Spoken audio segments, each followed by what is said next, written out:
Hello! So, when I was a little girl, I was incredibly naive and trusting.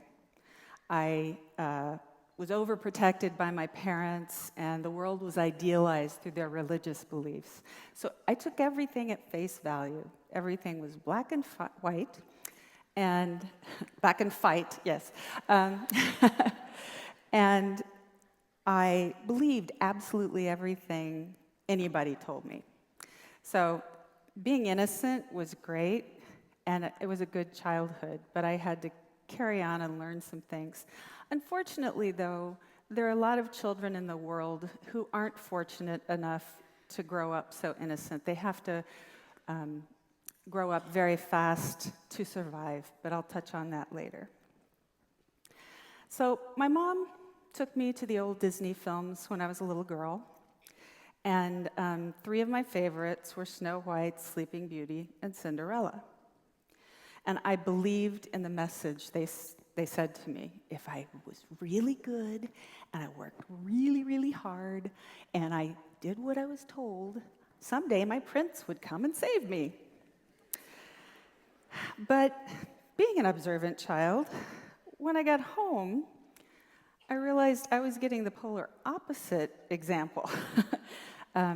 I watched my mom work a full-time job and then come home and work another full-time job. She cooked, she cleaned, she did laundry, she took care of my sister and I. She'd been taking care of children for 21 years because that was the spread between myself and my oldest brother.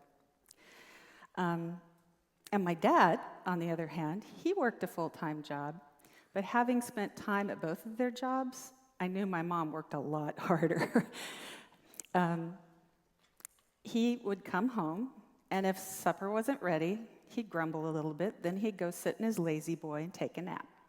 Then he'd come and have his dinner, and then after that, he didn't help clean up, he just went back to his lazy boy and watched the news, listened to his favorite baseball game, or watched his favorite TV shows, and went to bed. Really exciting life, huh? But I thought, this is what happens after you marry your prince?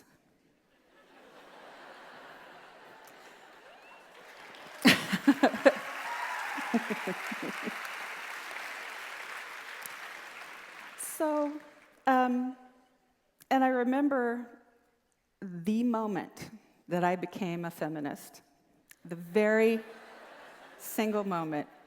And it took a while to get my little brain going about that, but I was sitting at the supper table, I was running late, I was in marching band, and I was late for the football game, and my mom was busy trying to fix meals. We were late partly because we were waiting for my dad to get home. So he comes home, and his dinner's being given to him in bits and pieces because we're in a hurry, and he's not very happy about that. Then he wants the salt. So my mom is frustrated. She opens the door, puts the salt on the counter, and he goes, "Brenda, get up and get that salt." I said, "I can't, Dad, I'm in a hurry." 2 women in this house, and I have to get up and get my own salt. That was the exact moment I became a feminist.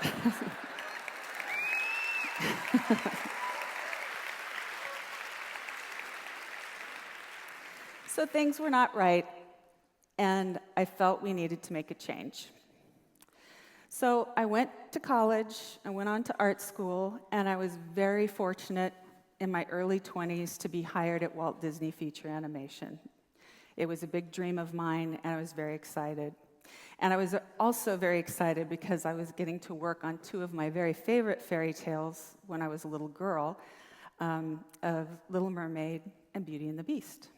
Although I do like the seafoam ending of Little Mermaid better than the happy ending, but hey, it's Disney, what do you want?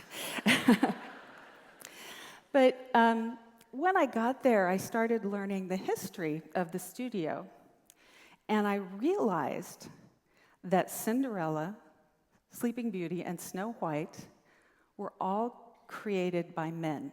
There were no women working on those movies in a creative position. And then it hit me. So that's why Snow White's such a nitwit, going, "Oh, oh, oh." I mean, how many girls do that, you know?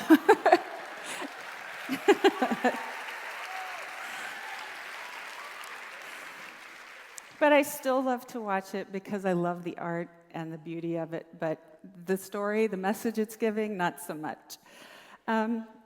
So on Little Mermaid and Beauty and the Beast, I was the only woman in the story department, but I didn't feel that way because all the guys that I was working with were my mentors, and they really embraced me, and they were very open-minded. So we were all trying to bring the princesses into the late 20th century. So that's why Ariel is a go-getter. She's spunky, she defied her dad, she went out and went looking for a prince instead of waiting for him to come along and save her. Belle was smart and brave, and she sacrificed herself to save her father's life. She saw through the good-looking guy and saw what a jerk he was inside, and when she met the beast, she could see the real heart inside this horrible shell. So that was great, but still, the ultimate goal was to marry your prince and live happily ever after. So I thought marriage really is the ultimate fulfillment for a woman. I mean, for men, it's not. It certainly wasn't for my dad. Their world is, their fulfillment is based on the things they achieve in life and all the things they get out there and do. And I strongly believe that's the same for women. I mean, I'm a very happily married woman, and I love being married. It's not that. It's just that isn't the end game. So we made a big step forward with those, but we needed to go farther. So when my opportunity came for me to create my own princess and my own fairy tale, I wanted to take the message and turn it on its head. That's why I created a princess in Merida who would self-advocate, who had self-esteem, who had self-respect. She was still flawed. Who isn't flawed? I wanted her to be relatable, and I wanted the message to be to stand up for yourself, respect yourself, be who you are without people trying to, don't let social norms force you into that box. So I tried to take reality, the reality that girls could relate to, that boys could relate to, that families could relate to, and I wrapped it in a fantasy package, but it still was a message out there to be who you are. So with Brave, that was my chance to keep moving forward and make a change from where I started as a child. And I'm very proud that it has inspired organizations to come into being, like Brave Girls. And I'm also proud that organizations who were already on that path for women and girls, that they use it as an example.